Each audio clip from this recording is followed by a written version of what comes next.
garage.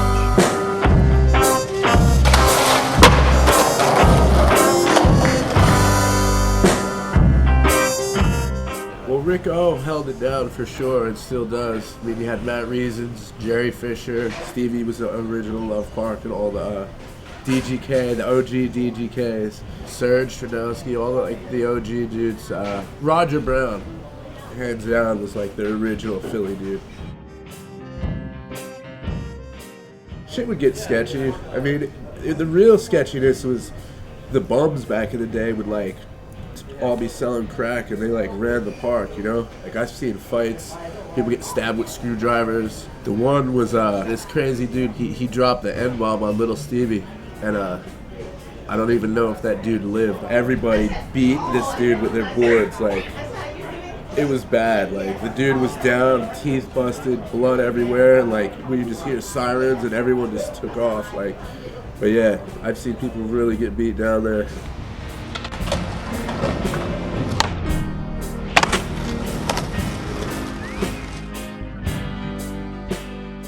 Okay, Letty. In his heyday of being crazy into Jesus, preaching God, but still loose upstairs. I'm actually staying at Mike Dare's house. I'm with my friend Lou Metal. There's like some projects up the street. It's a pretty rugged area. We go to the laundromat on the corner, and I have my clothes in the wash, and just like skating out front, messing around. Here comes Letty on a mountain bike. Just rolls up out of nowhere, and we're like, "What's up, Letty?" You know, da da da. This like thug dude's walking by, and for no reason, Letty's just like ice grilling him, staring him down, and the dude's like, "The fuck are you looking at?" or whatever, and Letty's like, "Fuck you," and they exchange words, and Letty goes, "Why don't you go home and get your gun and shoot me then?" And the dude's like, "What, motherfucker?" Like, and the dude leaves, right? And I'm like, "Oh man, this is bad." Like, Letty's like, "Oh, fuck him, don't worry about it," and shit. And I'm just like, why did you do that, man? Like, you're tripping, dude, you know? Telling the dude to go get his gun and shoot you. So like 10 minutes later, the dude comes back on a bike with a pipe, and he rushes, drops his bike, and like, there's no time to even be like, oh shit, like, you know, it's like two of us with skateboards and Letty's on his bike. Dude runs up to Letty with the pipe and just swings, and Letty puts his arm up like this, blocks it, it breaks his arm, and this dude must have been dusted out or cracked out or whatever, and me and my boy Lou run in with our boards to like, get him away from Letty, so Letty dips, and now this dude is after us. You could swing a skateboard pretty quick, but not as quick as a pipe, and I mean, this dude was like, we couldn't even double up on him. Like, I would get in, swing at him, and he would just be like, just going nuts with this pipe, and we were like fucked, and he would just chase us. I'm like, this motherfucker is cracked out and crazy, and like if he gets us, he's gonna beat us to death pretty much. Like, this dude wants blood for real. So we take him to the top of this hill. This was our only escape. It was gnarly. Take him to the top of the hill, and I'm like, this is our chance, dude. We got green light. Bomb this gnarly ass hill. Fucking, he can't hang on the bike. Like, we're just out through traffic, take a right and run into the back of Mike's house. There's like a dumpster back there. Took the corner, ran, and just hid back there. I'm like, dude, Letty's fucked. I was so pissed off. I'm like, dude, I'm trying to do my laundry, you know what I'm saying? And now I gotta run from this maniac with a pipe. And then Letty shows up. His arm's broke. Like, he had to get a cast. Full broken arm. And he's going crazy. Oh, no, I want to kill that dude. I'm like, fuck, dude, you're an asshole, man. What the hell did you do that for? And then he leaves or whatever, go to the hospital. And I'm just thinking, I'm like, Lou, we still gotta go get our clothes, man. So like, we packed like some weapons and went and got our shit, but we never seen the dude again. And that's one of my Letty stories. Dude, went on the 30th Indie tour, and Dawes was the TM at the point, right? And he's like, yo, we'll give you. I was born in '78. I never had any tattoos, so he's like, you guys can get indie tats if you want. I'm like, fuck it, I'll get an indie tat. Lance Mountain's there, Christian Asoy, Cav, Jeff Grosso, like, it was like the 30th, so it's like all these like major influences in my life, dudes.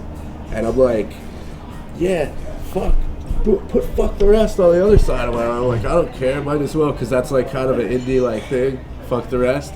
And Cam and Lance and Hosoi are like, Fred, I don't think do you really want to put fuck on your arm, you know, like, it's gonna be there for life. And I'm like, damn, these are my idols, like, maybe I shouldn't do it, right? They left, and I'm like, put fuck the rest on my arm, fuck it. Hope I never get kicked off indie. So I'm hammered as shit. I think I told Dave, I'm like, dude, fuck it, I'm rolling solo, like, whatever, I don't even care, you know? And I had, like, the hotel written on my arm the night before. It's the New Year out there, so the way they celebrate their New Year is, like, just water fights for a week straight. You just soaked. So I get in a tuk-tuk. A tuk-tuk is one of the little tiny cabs, right? I'm trying to tell them, the name of the hotel was, like, the PK Residence or something. And I'm saying, like, PT, I'm saying everything but the right thing. So I'm on this thing for like 2 hours, like, and the dude's being really cool about it, and I'm just trying to find landmarks, like, I'm bugging out, I'm like, fuck, man. So now it's like 4 in the morning, it's raining out, and like the first incident that was scary was, it's pretty common for lightning to strike their transformers out there, like, it just happens. So we're riding, lightning strikes this transformer, it's like, explodes like kind of like above us. It's like a war, and I'm like, holy shit, you know? I'm like, what the fuck? And the guy looks back like laughing. Now this is where it takes a turn for super gnarliness. He starts bringing me towards the airport because there's hotels out there, and I'm like, nah, man, not the airport. The only thing that I had going was the city we were in, Chiang Mai, had a square canal around it, but it's huge. So like, if I follow it long enough, I'm going to find it. So I'm trying to tell him to go back. And as we're going, an oncoming pickup truck fucking hits a pothole, skids out, nails a big-ass, like, light post or some shit, and the post falls as we're driving and just misses smashing us, like, super gnarly. And we, like, skid out and look, and the pickup truck's flipping down the street. I looked at the dude, and we just got out and ran over to the car. It was like 3 women and a dude, really fucked up. This is how I lost my shirt and shit. I like pulled this lady out, her head's like split, like really bad. I took my shirt off, tied her head, got her out. Then there was a dude in there just really dazed, like not cut up or nothing. And then there was another woman, and her fucking arm must have been hanging out of the thing. It was like gnarly. I don't know what kicked in, like, I took my sock off, tied her arm, like, had her hold, elevating it. The tuk-tuk guy's just like, hospital, I come back for you. I'm like, go, dude, put him in the thing, and they're just out. So now I'm shirtless and sockless, far as shit from the hotel, and I'm shook up, because, like, dude, we almost got smashed by the thing, like, and I'm just sitting there with this flipped over car, and I'm just like, whoa, that was close, you know? Like, fuck it, I'm just gonna walk. Like, I'm alive and I'm chilling, like. So I started walking back towards the canal, find the canal, which I learned later is like 10 miles by 10 miles by 10 miles. It's huge. So I walk for like, now it's getting light out. It's like 6 in the morning, and I'm just like, fuck, like, I don't even care. I'm just like stoked that I didn't get smashed. So I walk for like couple more hours. It's like 8, 9. I'm like, what the fuck? So I run into an English speaking dude, and I'm like, yo, man, holy shit, like, you know what just happened to me? Like, I'm lost, I'm fucked. He was from England, so he's a big drinker. He's like, come to the bar, mate. So I go to the bar with this dude, drink a couple beers, and then get this woman that speaks some English to try to help me get back. So we get in another tuk-tuk. It's like 10 now, and we're just driving around like for another 2 hours in like early tide rush hour traffic, and finally I seen like a landmark. I'm like, holy shit, I'm like, yes, I'm like, go left right here. And we pulled in, and I was fucking stoked, man. And these guys were all up about to go skating, and I just showed up haggard as fuck.